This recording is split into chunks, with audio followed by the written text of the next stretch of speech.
এরকম একটা সুন্দর প্রজাপতি যদি শুধুমাত্র সুই সুতা দিয়ে তৈরি করা হয় তাহলেও কিন্তু খুব একটা খারাপ হয় না। আর এগুলো দেখতে অসম্ভব সুন্দর। এগুলো সাধারণত ক্লিপে বা ড্রেসে যদি দেওয়া হয় অনেক বেশি সুন্দর লাগবে। আসসালামু আলাইকুম। আজকে অনেক দিন পর একটা বড় ভিডিও শেয়ার করতেছি, আর আমার গলার অবস্থা একটুখানি খারাপ আছে কারণ অসুস্থ। এটা দেখার পরে প্রজাপতি তৈরিটা আপনাদের কাছে একদমই ইজি মনে হবে। প্রথমে আমি প্রজাপতির পাখার শেপে এভাবে এঁকে নিয়েছি। আর প্রজাপতির পাখার শেপ আসলে এক একটা এক এক রকম হয়, যার যেমনটা পছন্দ সেভাবে ছবি দেখে এঁকে নিতে পারেন আস্তে আস্তে করে। তারপর আমি এখানে একটা তার নিয়ে নিয়েছি, এটা হচ্ছে জুয়েলারি ওয়্যার। তবে এই তারের পরিবর্তে বাসায় যে গুণা তার থাকে সাধারণত চিকন, যে কোনো গুণা তার দিলেই কিন্তু এটা হবে পারফেক্টভাবেই। আর এই তারটা দেওয়ার কারণ হচ্ছে যেন প্রজাপতির পাখাটা একদম সোজা থাকে, ইচ্ছা মতো একটা শেপ দেওয়া যায়, সেই জন্য এই তারটা দেওয়া। আর আস্তে আস্তে করে আমি এই তারটা আটকে দিব। এভাবে কালো সুতা দিয়ে আমি পুরো তারটা সুন্দর করে আটকে দিব। আর সত্যি বলতে এই জায়গাটা একটুখানি কষ্ট হয় আর কি, কারণ এই জায়গাটা করতে গেলে একটুখানি বেশি ধৈর্য লাগে আমার, যেটা যা মনে হয়েছে। তবে এটা করাটা একদমই ইজি। এটা শুধুমাত্র একটু সুই তুলতে হবে, আপনারা দেখলেই বুঝতে পারবেন। কোনোরকম কোনো জটিল সেলাই দিয়ে কিন্তু আমি এটা করিনি। অনেক দিন থেকে রিকোয়েস্ট আসছিল যে আপু এই টাইপের কাজগুলো একটু করেন, এই জন্য আমি অনেক দিন পর এই কাজটা করছি। আর এই কাজটার অলরেডি শর্ট একটা ভিডিও আমি আগেই আপলোড করছি, যেটা কিনা আপনারা খুব বেশি পরিমাণ পছন্দ করছেন। অনেকে বলছিলেন যে আপু ফুল ভিডিওটা শেয়ার করেন, এই জন্য ভাবলাম যে আমি ফুল ভিডিওটা দিয়ে দিই। আসলে অনেক বেশি অসুস্থ ছিলাম, সেই জন্য এতদিন দিতে পারিনি। তো একে একে আমি এইভাবে কাজটা করে দিব, সম্পূর্ণ কাজটা এইভাবে করে দিব। তারটা আসলে ঢেকে দিতে হবে সুন্দর করে এভাবে। তারপর আমি এইখানে সুতাটা তুলে নিচ্ছি। আর হ্যাঁ, সুতার বিষয়ে আমি একটু কথা বলি। আমি এখানে যে সুতাগুলো ব্যবহার করছি এগুলো হচ্ছে সাধারণত সেলাই মেশিনে যে সুতাগুলো ব্যবহার করা হয়, মানে ছোট ছোট যে প্যাকেটে যে সুতাগুলো পাওয়া যায়, ছোট ছোট গোল গোল টাইপের, আমি জানি না বোঝাতে পারতেছি কিনা। মানে সেলাই মেশিনে যে সুতাগুলো, ওই সুতাগুলো দিলে কিন্তু অনেক বেশি সুন্দর হবে। অন্য কোনো সুতা দিলে কাজটা এত বেশি সুন্দর হবে না। আর এর পরিবর্তে রেশমি সুতাটা দিতে পারেন, তবে আমার কাছে মনে হয় যে এটাই সব থেকে বেস্ট হবে, কারণ আমি এটাই ব্যবহার করছি। এটা দিয়ে কাজ করতে অনেক সহজ।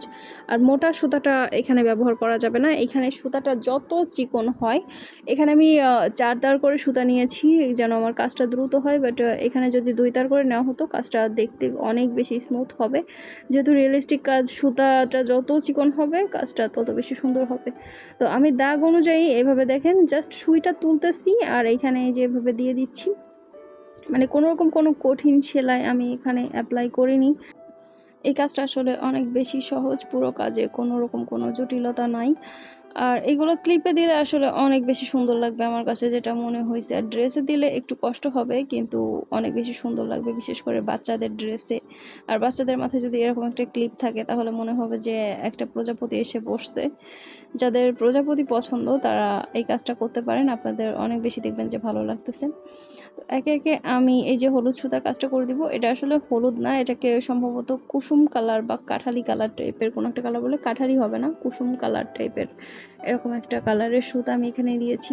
প্রজাপতির কালারের আসলে কোনো নির্দিষ্ট কোনো কিছু নাই। আপনারা সবাই জানেন যে প্রজাপতির অনেক অনেক রং হয়, যার যেমনটা পছন্দ সেইভাবে পাখা এঁকে এইভাবে সুন্দর করে করতে পারেন। তারপর আমি এখানে কালো সুতাটা দিয়ে দিব। আর কালো সুতাটাও এভাবে আস্তে আস্তে করে দিয়ে দিতে হবে, যেন এই যে হলুদ সুতাটা এটা যেন ঢেকে না যায়। মানে প্রতিটা কাজও খুব আস্তে আস্তে করতে হবে এবং অল্প অল্প করে সুইটা তুলতে হবে। যতটা ছোট করে কাজ করবেন কাজটা তত বেশি সুন্দর লাগবে। তারপর আমি হলুদ সুতার মাঝখানে এই বর্ডারগুলো সুন্দর করে দিয়ে দিব এক এক করে। এখানেও সুতাটা আর একটু চিকন নেওয়া আমার উচিত ছিল, কিন্তু ওই যে তাড়াহুড়ায় প্রথম গোলাই করছি, বাট পরে শেষে এসে আর করতে ভালো লাগেনি, অনেক বেশি সময় লাগতেছিল। আসলে কাজ যত বেশি সুন্দর হবে সেই কাজে আপনার তত বেশি সময় লাগবে, তত বেশি ধৈর্য লাগবে। সুন্দর কোনো কিছু করতে গেলে অবশ্যই সময় লাগে, যেটা আমার এটা করতে গিয়ে যে অনেক বেশি উপলব্ধি হয়েছে। কারণ যতটা সুন্দরভাবে কাজ করতে চাই ততটা সময় দেওয়াটাই আসলে উচিত, তাহলে কাজের ফিনিশিংটা অনেক বেশি সুন্দর হবে। আর এই ধরনের কাজে অবশ্যই তাড়াহুড়ো করা যাবে না, আর খেয়াল রাখতে হবে যেন কাজটা সুন্দর হচ্ছে। আপনারা এমনটা করতে পারেন, যে কোনো প্রজাপতির একটা ছবি নিয়ে সেই অনুযায়ী পাখা এঁকে ইচ্ছা মতো কালার দিয়ে এইভাবে করে দিতে পারেন। আর এভাবে করলেই এটা পাখাটা এভাবে থেকে যাবে, মানে একদম নড়বে চড়বে না আর কি। যেহেতু আমি এখানে তার দিয়েছি আর ভেতরে সুতাগুলোও একদম উঠে যাবে না, সুতাগুলো আমি ছোট করে নিয়েছি, এই জন্য সুতাগুলো উঠবে না। তারপর মাঝে মাঝে আমি একটুখানি করে সুতাটা দিয়ে দিচ্ছি। এখানে দেখেন আমি এক তার করে সুতা নিয়েছি যেন চিকন লাগে একদম। তো আমার কাজটা হয়ে গেছে, এখন আমি হচ্ছে কেটে নিব। আর হ্যাঁ, এটা আমি সুতি কাপড়ে করেছি, যে কোনো কাপড়ে এটা করা যাবে।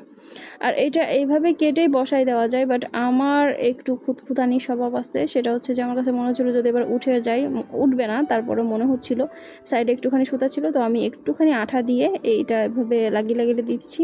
আর যে কোনো ধরনের আঠা দিয়ে এভাবে একটু চেপে দিলে কিন্তু হবে, এটার কোনো নির্দিষ্ট কোনো কিছু নাই যে ফেব্রিক্যাল আঠায় দিতে হবে, যে কোনো আঠা দিয়ে একটুখানি চেপে দিলেই হবে, যাতে সুতাটা না বেরিয়ে আসে আর এটা স্থায়ী হয়ে যায় একেবারে। তো একদম পাপড়িটা রেডি, তারপর আমি এখানে সেট করে দিব। আমি আসলে ক্লিপে দিতে চাইছিলাম এটা, কিন্তু আমার কাছে তেমন কোনো ক্লিপ ছিল না, সেজন্য ভাবলাম যে আপাতত আমি কাপড়ে এটা সুন্দর করে আটকে দেই, তারপরে যখন ক্লিপ আমি আনবো নতুন করে, তখন আমি ইচ্ছা মতো ক্লিপের উপরে প্রজাপতিটা করে দিব। যদি দেই তাহলে অবশ্যই আপনাদেরকে দেখাবো। তো প্রথম পাখা দুইটা আমি এইভাবে জোড়া লাগাই দিব, আর এটা এভাবে জোড়া লাগানোর কারণে মনে হবে যে কাপড়ের উপর প্রজাপতিটা জাস্ট বসে আছে। দেখেন এভাবে সেট করে লাগাই দিতে হবে। আমার কাছে মনে হচ্ছিল যে প্রথম পাখা দুটো একটুখানি বড় করলে বোধহয় বেশি ভালো হতো, কিন্তু কি আর করা, এঁকে ফেলছি, কিন্তু এটাও অনেক বেশি সুন্দর ছিল। তো দেখেন আমি এভাবে সুন্দর করে এটা আটকে দিচ্ছি। আর এটা করাটাও কিন্তু খুব সহজ, মানে কাজটা অনেক বেশি সহজ, কিন্তু একটু সময় লাগবে বেশি, একটু ধৈর্যটা লাগবে বেশি। আর ভালো কাজে অবশ্যই একটু সময় লাগে বেশি, কাজটা যত সুন্দর তত সময় লাগবে। এভাবে পাপড়িটা আমি সেট করে দিব, মানে পাপড়ি না, সরি, পাখাটা আমি সুন্দর করে এভাবে সেট করে দিব অল্প অল্প করে, যেন কাজটা সুন্দর লাগে। আর এভাবে সেট করে দেওয়ার পরে আমি হচ্ছে এইখানে আমাকে অনেকে বলছিলেন এটা নাকি অ্যান্টেনা, আমি বলছিলাম যে চোখ না কান, এটা আমি জানি না। তো এটা অনেকে বলছিলেন যে না আপু এটা হচ্ছে অ্যান্টেনা, তো আমি যে অ্যান্টেনাগুলো এভাবে সেলাই করে দিচ্ছি। আর এটা হচ্ছে প্রজাপতিটার ফাইনাল লুক। আর এটা যদি আপনাদের ভালো লাগে অবশ্যই আমাকে জানাবেন। আসসালামু আলাইকুম।